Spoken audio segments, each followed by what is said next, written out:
to another episode of Getting Hammered. I am your host, Mary Catherine Ham. I'm here with my co-host, Vic Mattis, back in the studio, back from Chicago. Did not see last night's event live, but we're going to get into that. There's a lot to talk about. Kamala Harris's speech, Vice President Kamala Harris's speech, even though she's trying to ignore that she was vice president for the last 3.5 years, I will note it.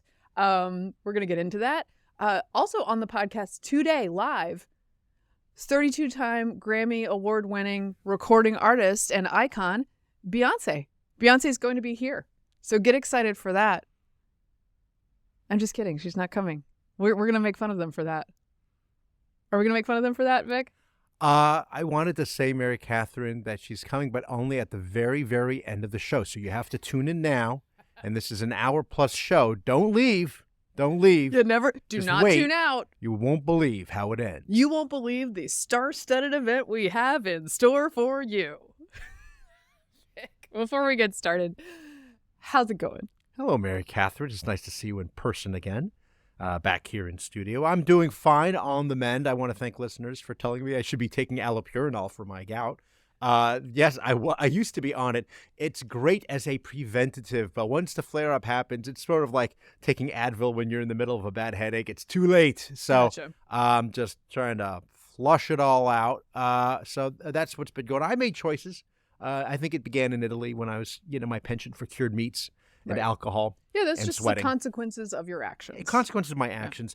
I had a question for you, because I have an observation to make. So the first question I have for you, Mary Catherine, is, during your time at the convention, did you consider your options of eating, because the convention gets in the way, it starts early, it ends late, of having an early dinner or a late night snack? What did you do for the week? For the week, I usually made sure that I got a pretty decent breakfast or lunch, considering sometimes I would not be able to eat a nice dinner. One of the nights I got to have a nice dinner because I was not scheduled for anything.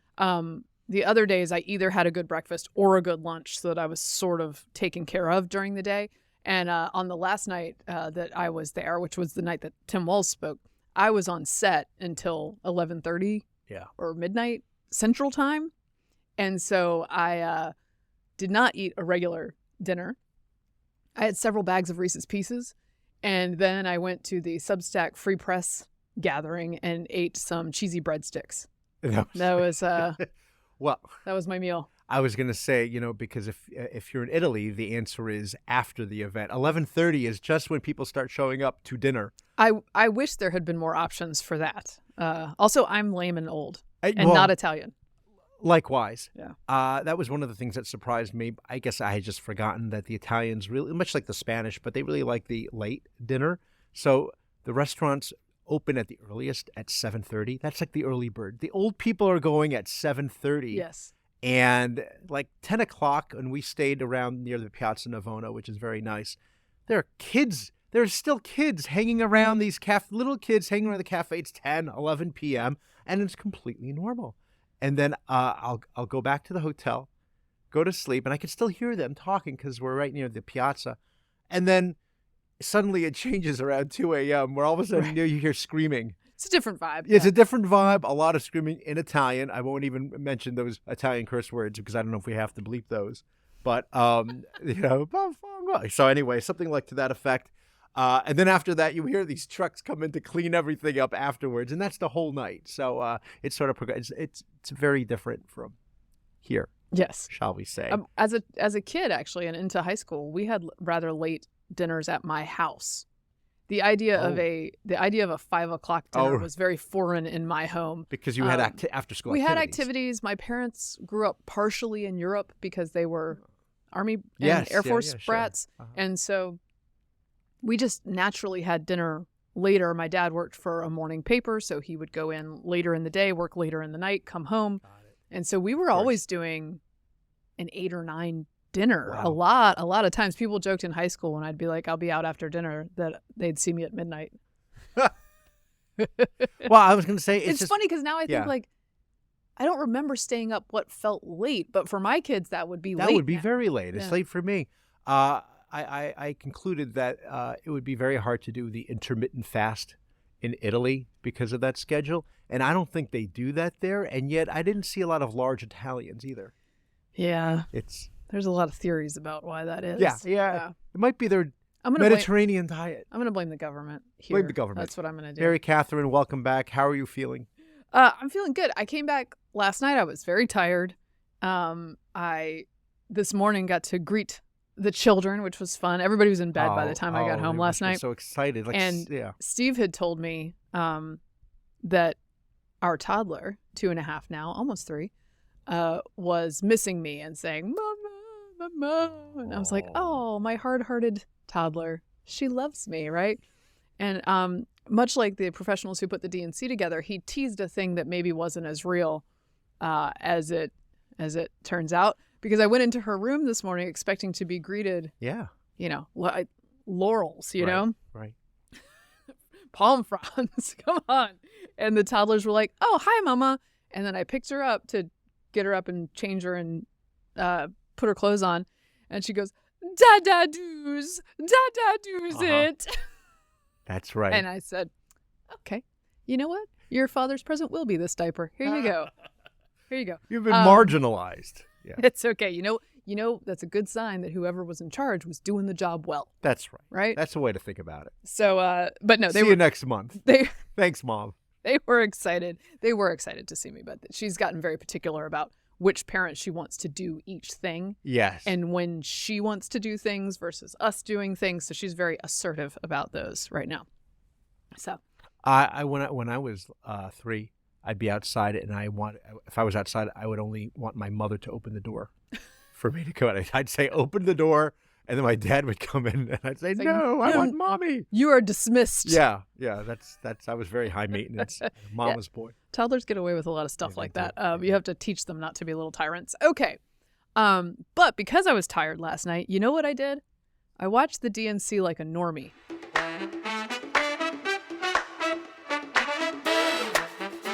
That I watched a show with my husband, fell asleep, didn't watch the DNC at all, and tuned in the next morning to find out what happened. And when I tuned in the next morning to find out what happened, I was looking for what? Vic? Well, you were looking for a Kamala Harris speech. No, what? No, I was looking for Beyonce clips. You had heard. So as you were beginning to doze off, the word had already been coming out, right? It started as like a little rumor and then turned into this buzz thing. There were rumors all week that somebody huge was going to show up at the DNC, which, look, that's plausible. Yeah. They have many, many very, very, very famous celebrity friends. George Clooney's the one that helped them get rid of Joe Biden. So he helped arrange the coup. The musical acts at the DNC are traditionally great, right? There was a party one night with Wyclef. There was Stevie Wonder on stage. There's John Legend with Sheila E. doing a Prince tribute. Like these things. Lil Jon. I believe Lil Jon showed up. I believe the Dixie Chicks did the national anthem last night, right? So there's always good musical acts. So you know that you're going to get that at the DNC. So it was plausible that somebody gigantic might show up. The two rumors were Beyonce, Taylor Swift. Oh, man. Now, I didn't think Taylor Swift. I just thought she's been doing the European tour. Yeah, she was in London. They both, to me, feel too big for this event. However, Beyonce is more political than Taylor Swift, although Taylor Swift has been political in the past a little bit. And she and Jay-Z are very good friends with the Obamas. And yes, exactly. They're friends with the Obamas. Maybe this is something that she would do. Call in a favor. And indeed, many people believed that all day long on the last day of the convention and into the night. And TMZ reported that Beyonce was in Chicago getting ready to perform at this event. The press ran with this.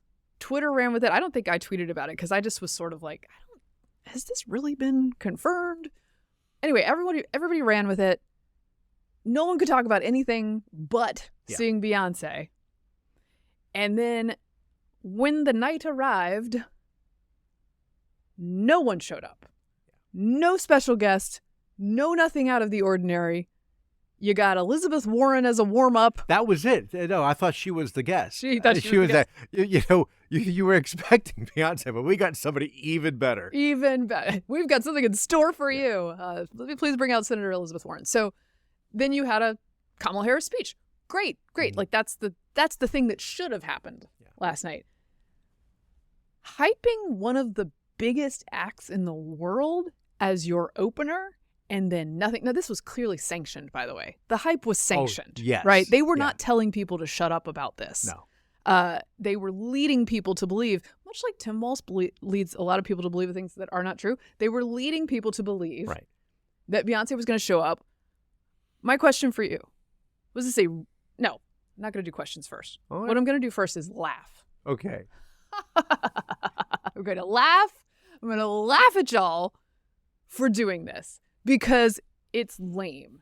It looked lame. It was a faceplant. It was an L. And I rarely get to say that to the Democratic Party when it comes to pop culture. Yep. But this one was a mistake. It was a mistake.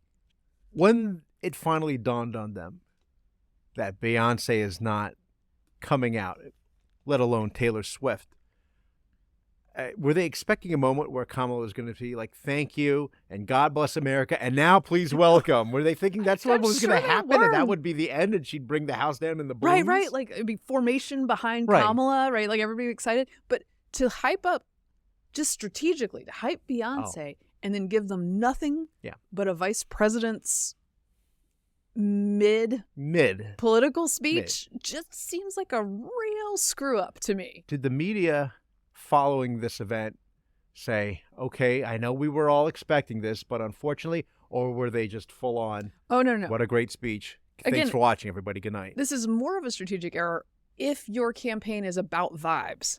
If your campaign is about vibes, you need to manage vibes expectation. There were high vibe expectations. However, as you note, the press will be happy to help paper this over and move right along past the fact that this person did not show up and y'all hyped it all day. Right. And I guess somebody will say like, oh, well, Kamala herself didn't hype it. Sure, whatever. Everybody else. It's clear that the message went out that this was okay to speculate about.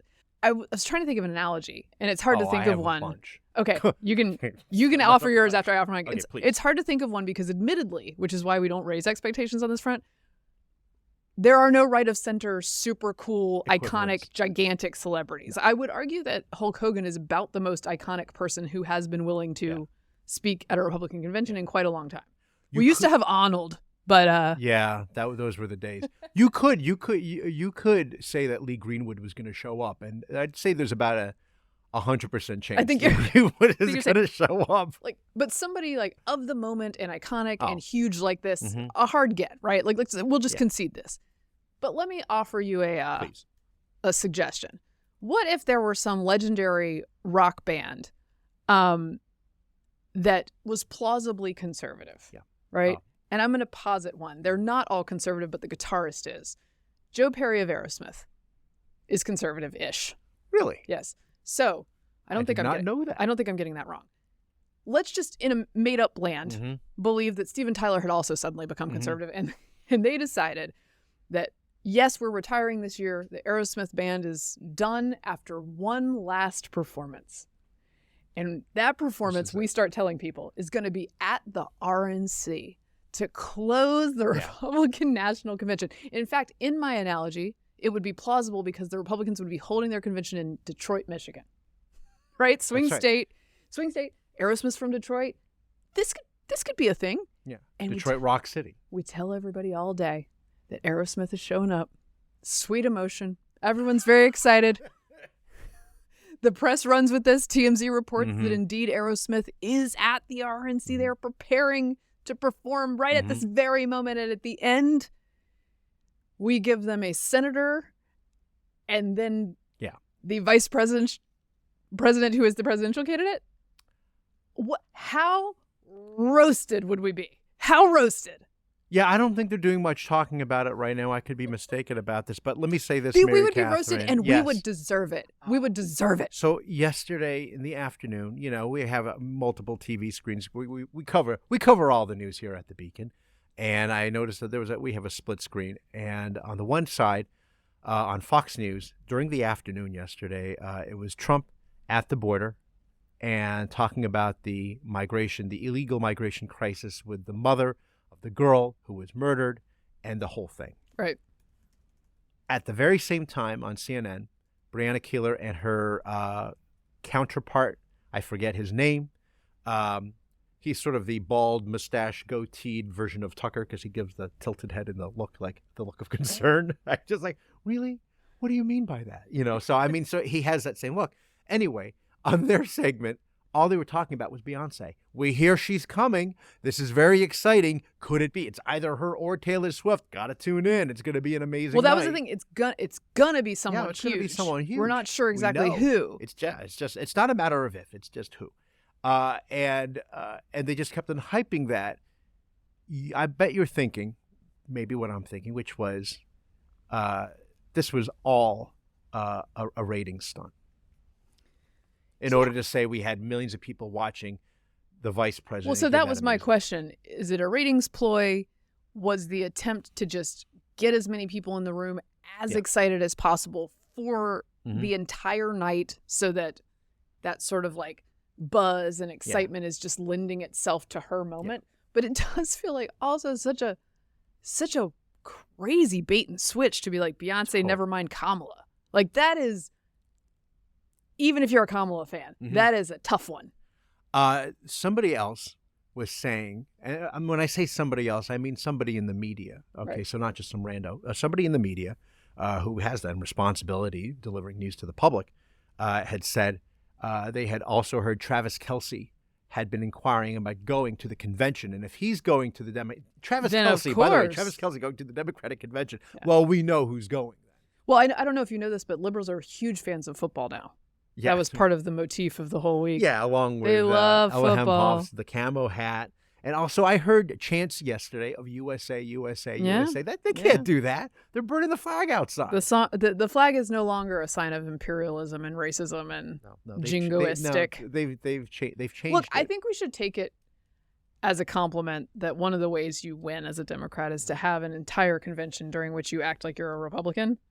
Like, I think an opportunity economy, the strongest military in the entire world, the greatest country on earth where anything can happen. Yeah, and open the schools. We're going to cut your taxes.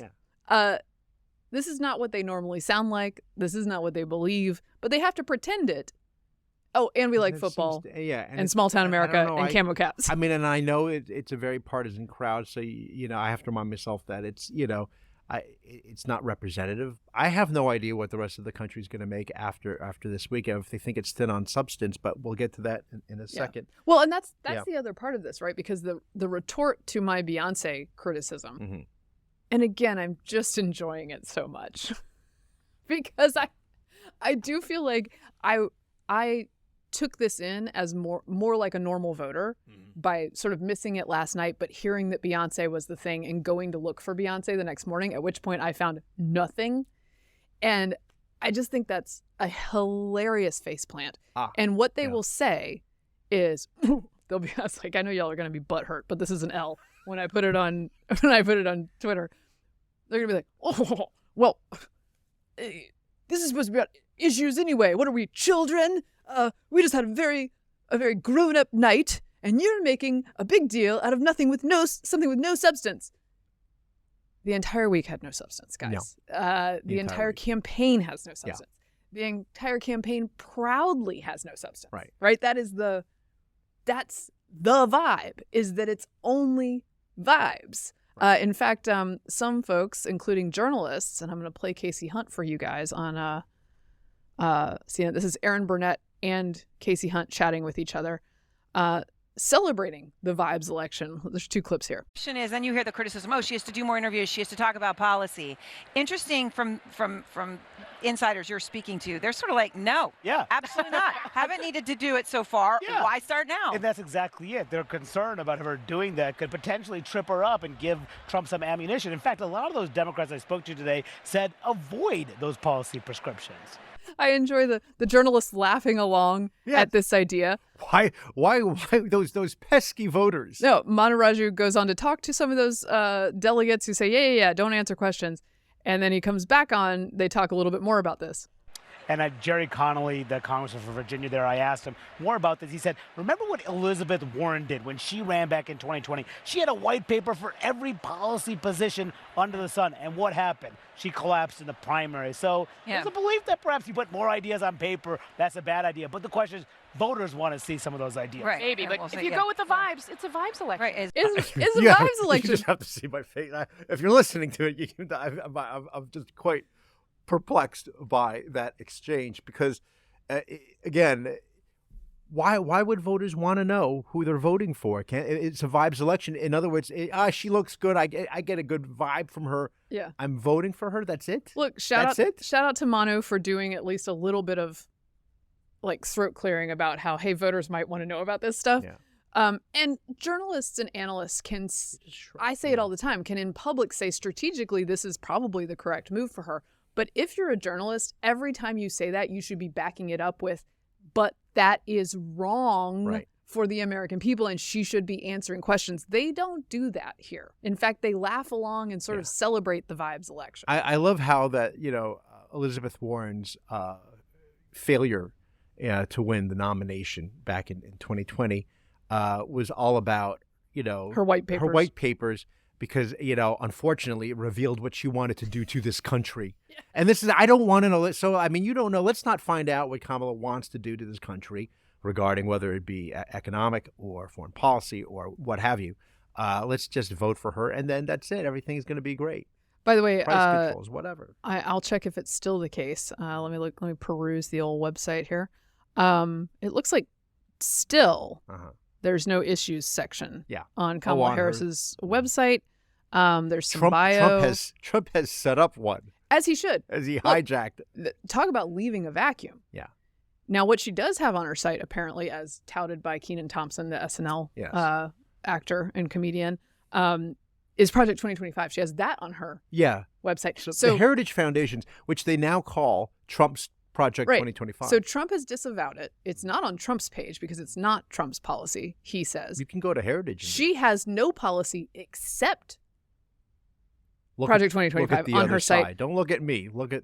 I mean, arguably, I would just say she seems to be more in support of Project 2025 than Trump. It's on her site. It's on her site, guys. So anybody in the mood to be gaslit by me? After 4 days, yes.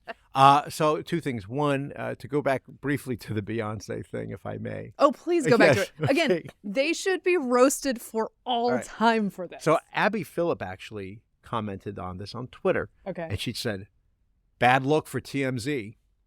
Oh, that's who. Yeah. Because, we trusted them and, well, they let us down.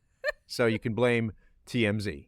We didn't have anything to do with it. Definitely the second thing is, it's like a game of telephone, but it's spread throughout a convention. Don Lemon was saying he heard the possibility of George W. Bush speaking last night. So, I mean, again, by the time it morphs, it reminded me, Mary Catherine, I don't know if I've ever mentioned this on this show. When I was young, there was a rumor in my school that we were having a big assembly. And so like, oh, what could this be about? We don't know. Well, we're listening to somebody give a talk. And through the grapevine, we heard that the person that was coming to talk was a TV person. I think I mentioned this to you before. He was popular among kids, and his name was Mr. Goodbody. And he was sort of a thin guy, but he wore a shirt. You could see transparent, so you could see his organs and his skeleton. And it's like, this is going to be He wore a bodysuit. He bought a bodysuit. With anatomy printed upon it, not the very intimate He was parts. thin. He wasn't necessarily fit, but he was thin, which was, of course, in the 70s, early 80s. Yes, of course. So I was like, oh my gosh, we're going to see this guy that we see on TV. And everyone got so excited, and we're getting there. And then who shows up but Selectman Roden Lightbody, who is short and fat. Kids, don't do drugs. You know what? And it was like, what? Mr. Goodbody is a celeb that the RNC could pull. They could have maybe brought him back. That's what, along with Doug Henning, the magician. I haven't thought about him in a long time. Producer Jennifer, you should Google that. She's like, she has no idea what we're talking about. I think you need a picture to truly understand the kind of TV we used to watch as children. Yeah, that's right. You know why he stayed in shape? Weed. It was. I'm just kidding. I don't know that. Oh my Okay. god! Everybody was thin because they smoked all the time. Yeah, they did. They did. It reduced your. That's one of the It reasons was the an appetite suppressant. That's one of the reasons the Italians are thin still. Oh my gosh, so much. I tell you what, I did not smell any pot in the air. Right. I smelled a lot of nicotine, and you know what? I was like, oh. I know it's I know nostalgic. it's secondhand, but it's nostalgic. We don't have much of that these days. We have a lot of weed smoking. Yeah, and a number of people in our group finally reverted back to that old habit by saying, "Oh well, I guess it's okay. Don't tell anybody I'm having a cigarette." It is crazy when you go to a foreign country how much more they smoke than we do. No, you don't even almost anywhere you go. No, you'd be a pariah here now. Yeah, no, It's I was in Israel and I was like, well, oh yeah, it feels like 1993. Yeah. This was in North Carolina, by the way. So that's an exaggerated 1993 smoking rate. Wild. Oh my goodness. Perhaps Adam Kinzinger was the special guest last night. Yeah. No, there was a lead up. Oh, Roy Cooper. Was it Roy Cooper? Roy Cooper. I walked by Roy Cooper in a hallway. Although he's sort of a nondescript older white guy. I was going to say I was pretty sure it was Roy Cooper, but I didn't shout anything. I don't think I could pick him out. That is what. Can I say that is one thing? If I can have some empathy for the journos. That's a tough thing about being a political journalist is that a lot of these people are pretty nondescript looking. Yes. They just are like central casting for a grayish haired politician dude in a suit. And they wear their pins if they're of from course. the House So of that's Representatives. at least they're a member, but then which member? In Senate, you can basically get your head wrapped around, but House, woo. And it happens to everybody, men and women. And of various ethnicities, I will say, I often get mistaken on the wall of the Palm for Daniel Inouye. As some of our friends says, I go, oh, there's your face. I go, that's not me. You know who I'd like to be mistaken for? This is a compliment, so don't think I'm not puffing myself up. If somebody mistook me for Katie Britt, I'd be like, thank you. Okay. I know it's just because my hair is brown, but that's fine. I'm a fan of Katie Britt. She's perkier and less cynical than you. It's true. The bitterness hasn't set in yet in her. She's still sunny. She's shiny. She's shining. She's shiny. A sunny lady. She's very sunny. She's very sunny. Okay, did you like Gretchen Whitmer, by the way? I haven't watched her yet. Golly. I'm just going to say she had one line. Okay, hold on. Can I also just say, what was Beyonce doing during last night's event? Was she watching from home and laughing? Knowing? Or she and Jay-Z can you believe this shit? They think we're going to show up there? Can you believe this? Or were they that close to no, I'm not going to. Or maybe, and this is part of how Democrats work. Save your thought on that question. Please. Big Gretch, as she's called. This is how Democrats work in the media. They get credit for whatever they do that's the right thing or well done the second they do it. Okay? Yes. So the time before doesn't matter.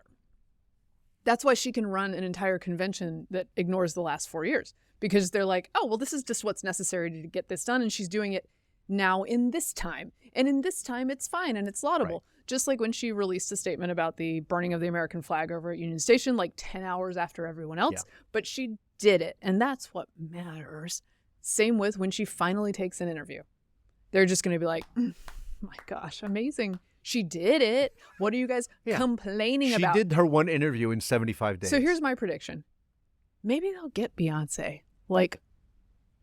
a month and a half from now, right before the election. To save the election. And then the press will be like, see, Mary Catherine and all you killjoys out there, they got her. They got her. You naysayers said they couldn't. And then they got the queen herself. And then that'll really show me. Yeah. No, faceplant. This is a faceplant. I was thinking at the end it would maybe be like at the end of Bridesmaids, Wilson Phillips, I take that. I would take Wilson Phillips. I'd be excited about that. That's another celebrity we could maybe pull.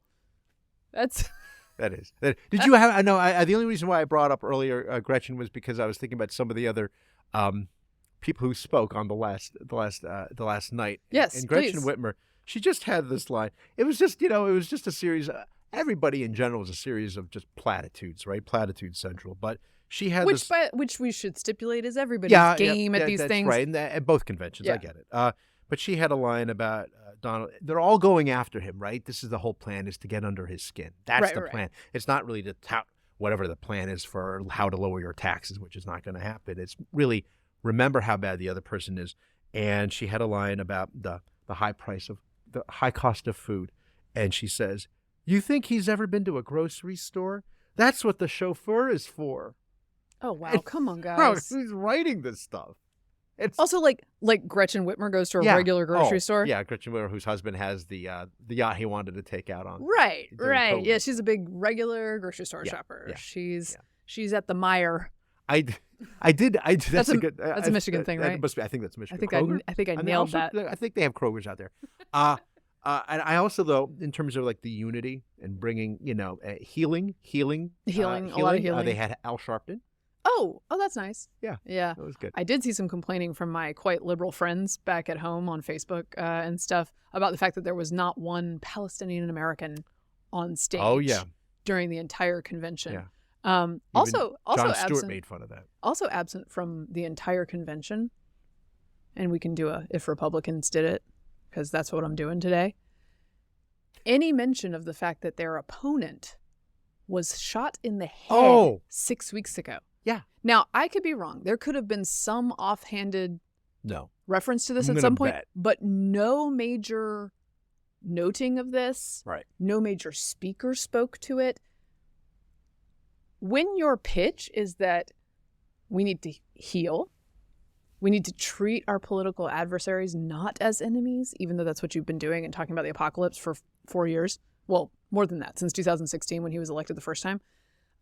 You might want to just spend a little bit of time noting that he was almost assassinated 6 weeks ago. Yeah. And that you're very glad he wasn't, because that would be very bad for America. Thank you to the Secret Service for protecting him. Do the thing. Do the thing. Nothing. Ancient history, like Joe Nothing. Biden. I mean, there's this, that's a thing of the past. They can erase Beyonce. They can erase the last 4 years. They can erase an assassination attempt, and everybody just happily goes along with it. I'm going to do the reverse again. If Kamala Harris had been almost assassinated 6 weeks ago. And Donald Trump did his thing. And Donald Trump in the RNC did a convention in which it was not mentioned one time that their opponent was almost killed. She's not very bright. Then, and then every single attack, the media would say, despite an assassination attempt on so-and-so, the RNC insists on attacking her.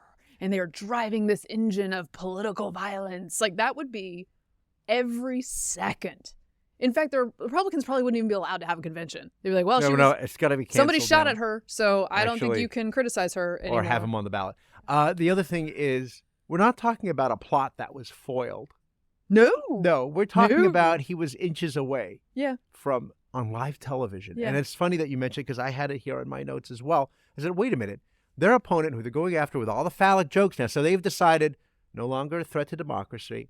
The weird thing, kind of works. Yeah. But let's just go into personal attacks. If they go low, we're going to go even lower because we learned our lesson from 2016. And it's really the reverse of when we were all incensed, understandably, in 2016 with Trump's rhetoric and how he would give everybody nicknames and so petty. People who supported Trump that I spoke to would say, you know what, those other guys, they were nice and all, right? Reagan, well, they're nice, nice, but they were too nice. Mitt Romney was too nice, and they got to get down, and they got to get dirty. And this is what they're saying, apparently, with Kamala and the whole Democratic platform for the last 4 days. The dirty politics ratchet, I don't think is serving regular people that well. Yeah. So, but here's the thing. Don't get down and dirty and then lecture the rest of us about how above it all you are. That's my thing. That's my, I do not think, and perhaps I can be corrected if I'm wrong, if I have a blind spot on this. Donald Trump doesn't do a lot of I'm the adult in the room. Mm-hmm. I am the only honest man in Washington. No, he's not saying that. I never insult anyone. I just don't. Yeah. I don't hear that as his constant message the way that I do from Democrats and from media, but I repeat myself. Another thing, by the way, erased from this convention, learning loss and schools being closed. Oh, yeah. So I just want to, Randy Weingarten spoke, the culprit for leading the Democrats down this pathway to saying that, yes, in fact, public schools, which are simultaneously our greatest public resource, but also can totally be closed for 18 months with no consequences. That was her big plan. That caused Democrats at one point to lose 20 points of generational lead on the issue of education to Republicans. Now, they have been able to sort of wash this away. There haven't been that many electoral consequences for it. Media, again, is happy to help with this amnesia, but I do want to point out that Nancy Rommelman, a friend, has a piece in The Atlantic today called The Democrats' COVID Amnesia. And she notes... Good for her. She notes... Biden promised during the 2020 campaign to get schools open once it was safe. That December, after he'd won the election but before taking office, Biden further vowed to reopen schools within the first 100 days. That pledge raised concerns with teachers who did not want to go back to the classroom unless they received certain assurances.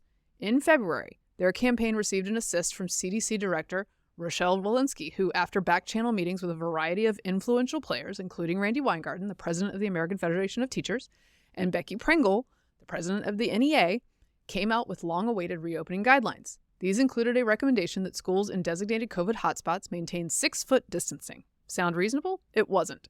Distancing makes in-school learning extremely difficult, and at the time, the great majority of students lived in what the CDC considered a high-transmission area. Although many red states had the good sense to ignore the CDC's advice, many blue states did not, and Democratic cities dominated by teachers' unions condemned their students to remote schooling indefinitely. White House Press Secretary Jen Psaki provided cold comfort when she told the media that Biden's goal was to have, quote, more than 50% of schools open by day 100, at least one day a week. Okay, they didn't open schools. Yeah. They actively worked to keep them closed as long as possible, and then they paid the people with your money who helped keep them closed. Right, and that's the thing about the 6 feet distancing thing. That led to kids being impossible to come back together in classrooms because you have to be closer than that. They just didn't have the room for it. No, and so when things started to slightly improve, the solution was the hybrid model. So, your kid's going to come in Tuesdays and Thursdays, and the other kids are going to go Wednesdays and Fridays. And, of course, Monday is asynchronous. Nobody's coming in because it's a teacher administration day stuff. Once a week so we can look over the things. You know. And by the way, the slippery slope is already here. Fairfax County Schools has like half days on many, many Mondays this year. Just bye, kids. I have a question for you before we get to Kamala's Yeah, we should speech. probably get to that. I know. Did you listen to Maya Harris, her sister? No, I didn't. But I know she's had an active role in many of her campaigns and in her even in her sort of actual offices. Yes, times. I can sort of see why the turnover rate is very high in that working for Kamala, and B, why the 2020 race, her campaign fizzled before she got even a vote. Okay. So you just have to listen to it. Maybe you could play a little. Let's find a clip of Maya. And so, as I look out at all of you today and take in this incredible moment, I so wish that Mommy could be here tonight. I can just see her smiling, saying how proud she is of Kamala.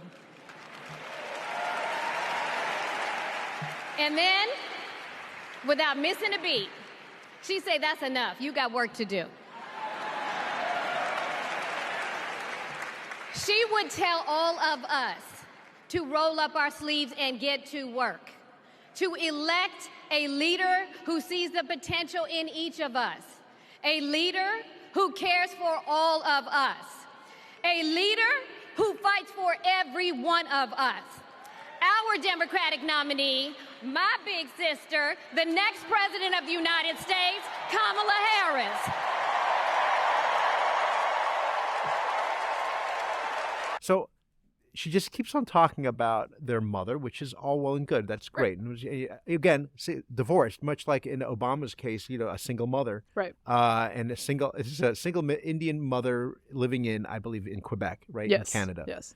And she just kept on referring to her as mommy on the stage, and there's something a little weird and cringy about mommy always said. I have to cop to calling my own mother mommy. So wait, now? Yep. So now I've hijacked the okay. Well, there goes that strategy. There goes that angle. We say mommy and daddy in our house. Oh, yeah. Not in my current house, but in my growing up house. And here's the reason. When we were little, she was mommy. Yeah. And then it always struck me as odd, and it's happened with my own children, where they've shifted to a different name. Yes, but in our house, same. we're like, but her name's mommy. Why would it change? Like, it doesn't. Well, no, and you know, when your kids are small, you have to sort of reinforce. They may go through a phase where, because they hear you calling, like, I'll say Kate, Yeah. that they think it's funny to say Kate, you know? And then you have to explain, and they have to understand they have two different names. And why is that? And it's always mommy. And that stuck for me sometimes when I'll say to the kids, oh, mommy, where's mommy? And they'll make fun of me for that. And they'll say, like, See? we call her mom. Because that is the name that she was given, just like my dad is still daddy. Those are just their names. Yeah. I didn't make the rules. Yeah. But we never shifted. So on this unexpected ground, I will defend Maya Harris. Okay, fine. When you're with Steve, you don't call him Daddy. You call him Steve. Yeah. Yeah. No, I'm just It's saying. yeah. No, but she's talking about her own mom. Yes. So that's okay. She is. Yeah. I'm mixing things. If now. I were talking about my parents, I would call them. What would I call them in a speech? I think in a speech I usually say My more mother. like my mom, my dad. Yeah. I don't think I would refer to them. I'll call Kate if the kids aren't there. I'll just say, "Oh, mommy." Oh, sorry. Just kidding. I'm kidding. Okay. Okay, enough of that. So enough of that. Let's go. We're really eye on the ball, folks. Yeah, Eye on the yeah, ball. Yeah. We should talk about Kamala Harris's The big speech. What were your expectations? Because I saw the clock was. I mean, people were going on. You mentioned Adam Kinzinger, and I'm like, how long is this going to go on for? And who's introducing? Because I got confused about that, and I think it was Governor Cooper. But what were your expectations versus? Well, first of all, reality? it sounds like she went on a little bit late. 10:30. Okay, so they shouldn't do that to people. They should get them out there at the particularly the right headliner. time, particularly the headliner. Yeah. It's not a Doors concert. No, it's 2 hours late. It's just not smart. And I would suggest that because when even she is a little bit held up, that's very bad. You shouldn't do that to the speakers. Anyway, my expectations were rather low because I don't think she's a skilled public speaker, and I didn't think she was going to gain a lot of skills this week. I would say she performed better than I expected. Yeah. It was a 38-minute speech. There was a giveaway. That was amazing. I couldn't believe it was over. No, I love about 20 to 40 minutes is great. That's As great. a general rule, Yes. if you're giving a talk, that's about the amount of time that you can put in for yourself. That takes a lot of work and also attention spans. Yeah, no, if Donald Trump had cut his at 20 minutes, he'd been great. Golden. Golden. If only. By the way, I would suggest, I'm going to give you another analogy about the Beyoncé thing. Mm-hmm. I would suggest that Beyoncé not showing up is a failure to stick the landing on that DNC in the same way that Trump not giving a 40-minute good ending speech was a failure to stick the landing on the RNC. Yeah. That's my analogy. Enjoy, everyone. Anyway, so Fair. I thought she was better than expected. Yes. She was measured. There are a lot of terrible things that she said, I thought, in the speech, but at the same time, there were things like, wow, if she means it. Yeah, no, they'd be great. If she means that she is always going to come to the defense of Israel and acknowledging what happened on October 7 was awful and calling Hamas a terrorist organization, which can't sit well with all the people who were, camping out on campuses. Right. Because I'm sure they don't feel that way about No, Hamas. they do not. That segment of the speech is not going to be welcomed That by was them. interesting. And then, of course, there's the other half of it, which is, of course, basically suggesting that she's for some two-state solution for the Palestinians, and that's not going to happen. Yeah. There She were may some want it to happen. there were some good lines in here. One in particular I thought was smart. There was one I thought this line was particularly good, and it embodies the one thing I must give them credit for in their shift from the Biden campaign. Right. The rest of the things they get credit for are almost entirely the press carrying water for them. The shift in tone from apocalypse, stand in front of the red lights, yell about how the Republic is going to fall imminently, to Donald Trump is a menace, but we're making fun of him. I think it's a good shift. And she said a great line last night, which was, Donald Trump is an unserious man in many ways, but the consequences of putting him back in office are very serious. And I thought, that's the tone. That's the correct tone. Those Obama bros really worked overtime on that one. I know. No, I don't know who But wrote it. the problem with this, of course, is that it's immediately followed by the idea that Trump wanted to discount the votes of the voters of the United States of America, which is, of course, what this nominee has done. Right. Because she's gotten 0 votes from the American people, but nobody has become for her, the nominee. And she's not going to take any questions, and we don't know all the exact details of how she wants to implement the platform. She discussed the platform at the very least, but how, we don't know about that, and hopefully we'll find out in January of 2025. Yeah. But like, I just thought throw away your votes seemed like a bad line. Right. But again, it's sort of, the gaslighting thing is a power move, right? Sometimes they say the thing to your face that is so ridiculous so that they can just say like, yeah, I'm going to make that argument. There were other things that she had said about Donald Trump, saying that if he's back in office, right? Yes. About like jailing journalists and banning abortion. And yet, no. Yeah. I mean, even the Washington Post and CNN had to fact check. Quote, deploy active duty military against our own citizens. Now, I guess that martial law. Is that a reference to the National Guard inside cities that are being ruined by rioting? Because I would say one of the more potent criticisms of Tim Walz is indeed that he did not deploy troops into the center of his city to stop people from destroying property and killing people. That's actually an important function.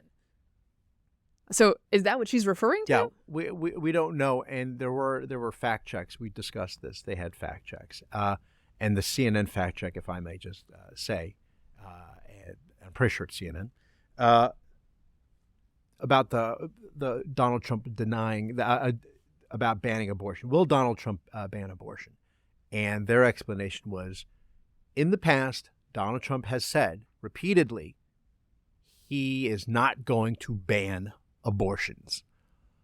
But we don't know what he's going to do in the future. Therefore, we can't really rule on this particular thing. Gotcha. I do enjoy that every denial from her camp, not from her mouth, is accepted at face value, done and done. Understood, Madam Vice President. You do not want to do that thing, banning fracking, that you've talked about for years. Okay, cool. Fracking Writing it bad, down. Fracking good, great. Writing it down in our notebooks. Next. But problem solved. The other way around, you can't deal with any of that. On the jailing journalists front, that raised a red flag for me. Given that, do you remember the pro-life C4 nonprofit group that did an undercover investigation that found that slight content warning on this summation, I'm not going to go into details, but found that Planned Parenthood was harvesting the parts of babies and selling them. Yes.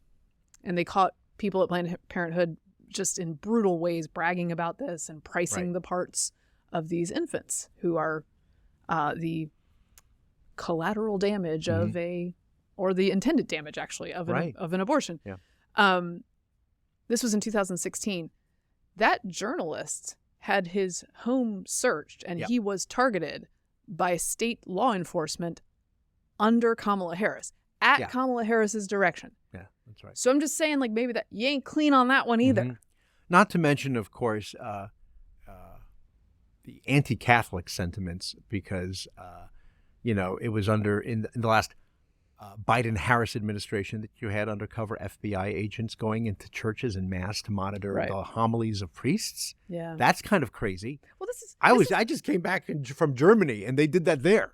Well, again, things that sort of fly under the radar because nobody dwells on them when it's Democrats who do them. But you'll remember that the Obama administration spied on James Rosen, then a Fox News reporter, messed with his parents' cell phone, messed with his family's stuff. I mean, it was crazy. It was dark. They do this. They do this stuff. I mean, we're not crazy. They did start the disinformation governance board. Like, that was a real thing that happened during the Biden-Harris administration. Right, Nina Jankowicz. Anyway, so I thought that was a very nice line that she used. She said, imagine, I got off in bashing her, but I did want to note some good things. Okay. Her voice gets a little high when she's really going after Trump. So if I were on the campaign and I don't know that Yeah, she's somebody you give feedback to, but that would be. It's superficial, but so much of it is optics. No, I mean, oral. politics It's- is so much It superficiality. is. I'm sorry. That's just the way it is. And delivering a speech is very much a large part of that. And I just think when she got to her very excited about attacking Trump part, she sounded not nearly as good as she did the rest of the speech. It made me yearn for the mellifluous tones of Hillary Clinton. Well. What else do we have? Oh, by the way, yeah, I love how that this convention had somebody on talking about believe all women, and then they had Bill Clinton come on. By the way, but that's just attack. I'm tacking that onto yesterday's episode. This is another thing they disappeared. The Me Too movement entirely. Oh yeah, goodbye. There's no mention of that. There was also, by the way, because she does talk about Iran, right? So there's some interesting foreign policy things in that very short speech. Some of which, if you were to believe her, would be encouraging. No mention of Afghanistan. You do not want to bring up. That's a bad memory. Never. No. Which, by the way, I believe she was there this past week was in the room, right? She's the last person in the room. Last person in the room. She was comfortable with the decision. That was three years ago this week. That's right. This is another thing that Republicans would never get away with, not marking the anniversary at a large gathering like this of that disaster. And the death of 13 servicemen. Which came on your watch and resulted in the death of 13 servicemen, none of whose names have ever been mentioned by either of the heads of this administration. So that's fine. That's fine. She, at one point, talked about, and I just want to note this one because it's a perennial favorite of Democrats, understandably, because it's the kind of program that sounds great to everyone. Head Start. Oh, right. Head Start. Every kid should get a chance to be in preschool, to get the same shot at beginning academics earlier as the children of rich families have, right? That they put them in preschool, they get them academically ready earlier. So the idea is to give universal pre-K to all these kids, right? Through a program called Head Start, which costs billions and billions and billions of dollars. Well, they never talk about this part, which is that the longest running randomized controlled trial of these programs did not just find that they were ineffective, but found that they have negative results. I'm going to read from Real Clear Education about a study that happened in the last I can't remember the exact date, but it's in the last 8 to 10 years. The Tennessee pre-K study showed that by 3rd and 6th grade, participants had lower academic achievement, more behavior problems, and were more likely to be diagnosed with a disability. A Georgia pre-K study found negative effects on reading and math achievement by the end of 4th grade. The North Carolina pre-K study showed lower math skills and worse behavior by the end of kindergarten.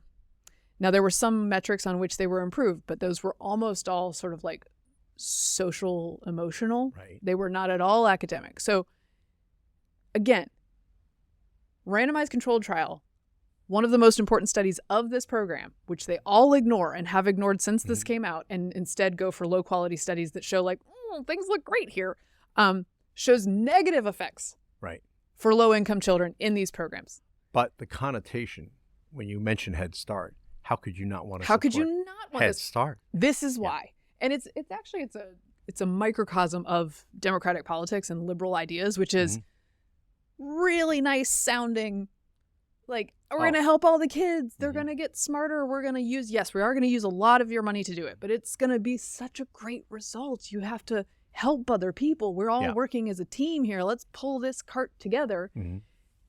But if you use all that money taken from other people, and that's opportunity cost taken from them, and then you put it in a program that actively hurts students and delivers none of the results you're saying you're offering, you've done a bad thing. It's not a good thing. It's a bad thing. It's like promising people Beyoncé and giving them Kamala Harris.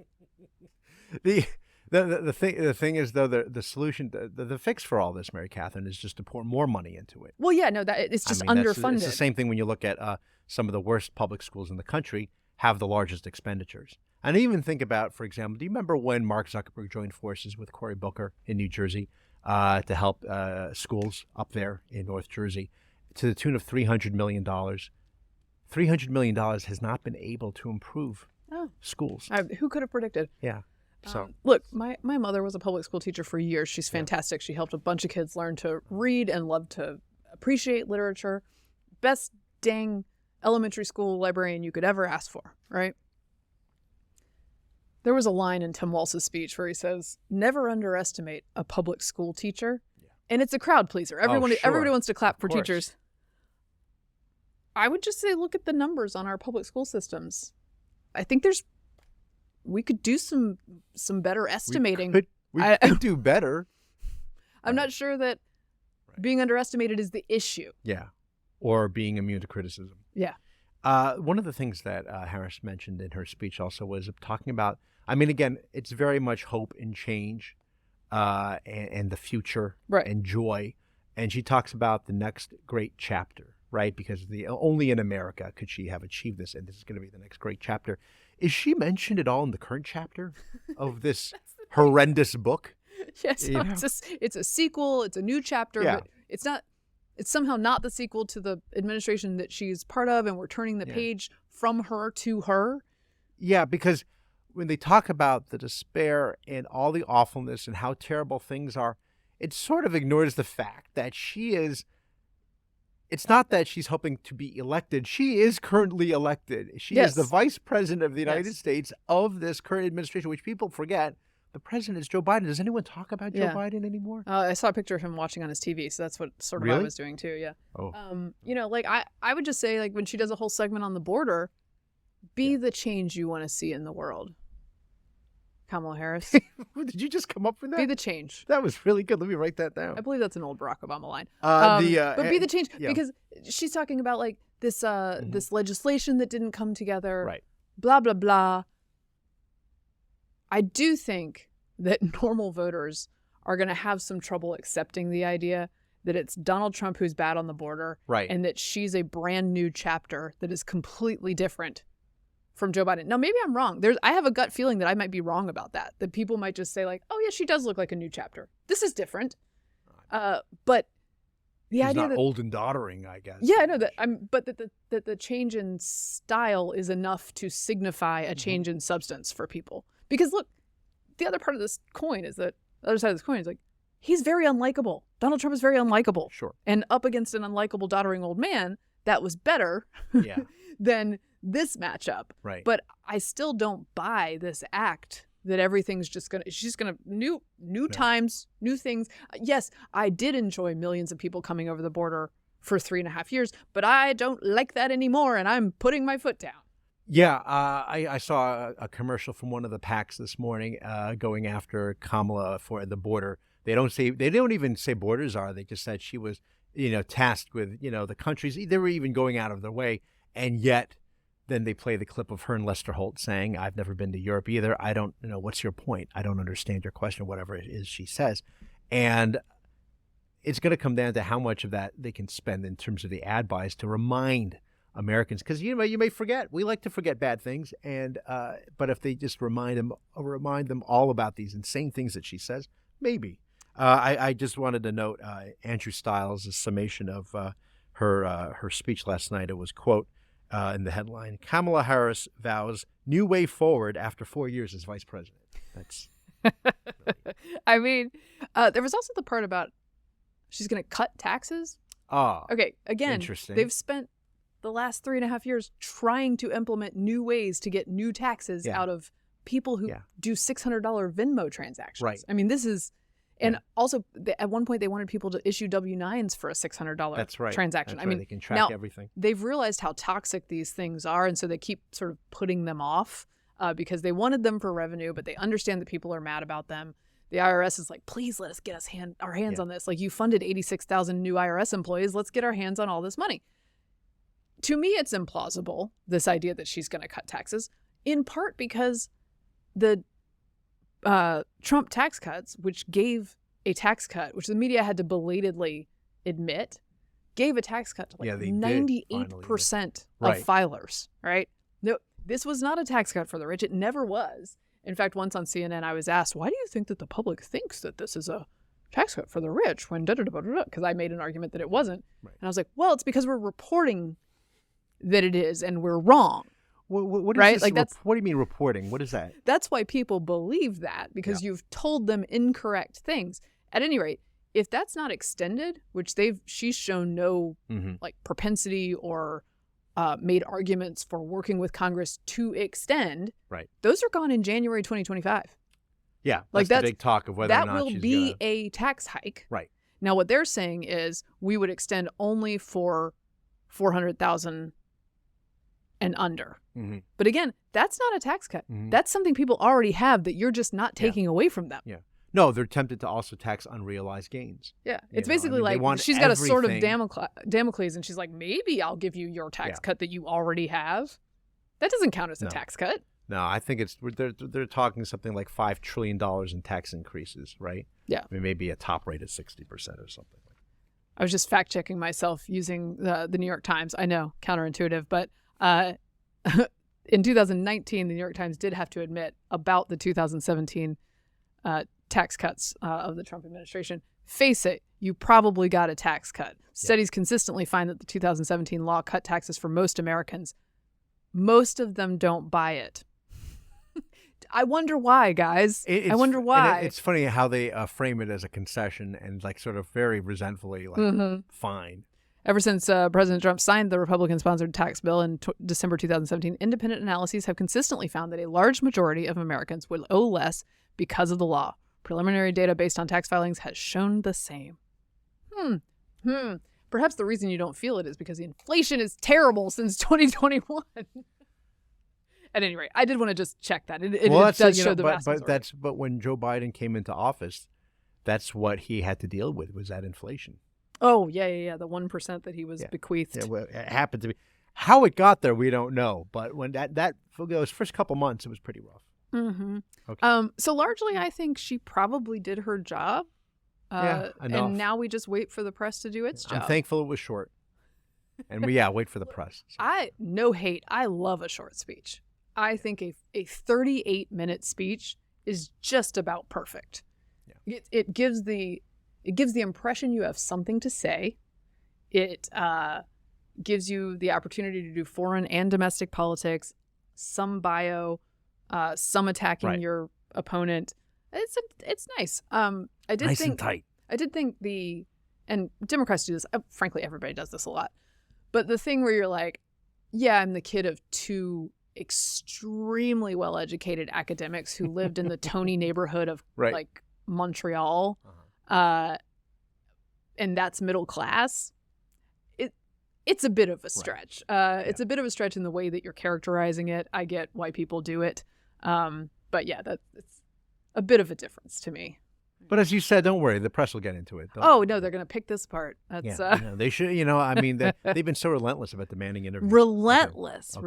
She's going to sit down for like a 60 minutes or something. No, it's going to be Gayle King. It's going to be Gayle King. She's going to sit down with Gayle King, and it's going to be maybe Joy Reid. So beautiful. Yeah. No, I did like some of the family aspect of her story, and another good line she had was just I don't think it was not particularly original, but the line about family not by blood but by love, and being raised by these people in her circle. Those were nice. The immigrant story and coming to America with a dream of her mother, that was very nice. Yeah, mommy's dream. Sorry. All right.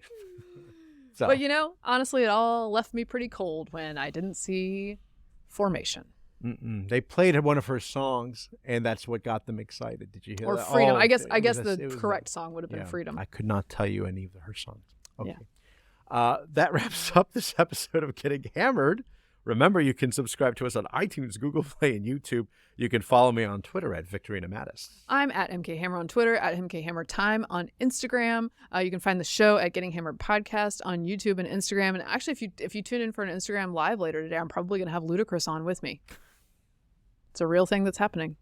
It's going to be great. Stay tuned. Thanks for getting hammered responsibly. This has been a Nebulous Media Podcast.